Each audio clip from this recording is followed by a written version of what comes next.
as an HIV prevention center, if you never knew where the community care centers come from, Mayor, they started to try and raise awareness on HIV.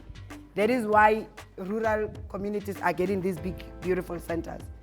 It's because we wanted to make sure that HIV prevention stays on the agenda. So, some belief, there's nothing as embarrassing as trying to get a condom. Me, I've seen. You come, you get to the till, we're all waiting there, and you're like, how are the condoms? And then you first look around, condoms, please. And our cashier's like, what about the condom? And everybody looks around. So we want to take the shame out of the condom, out of the sex.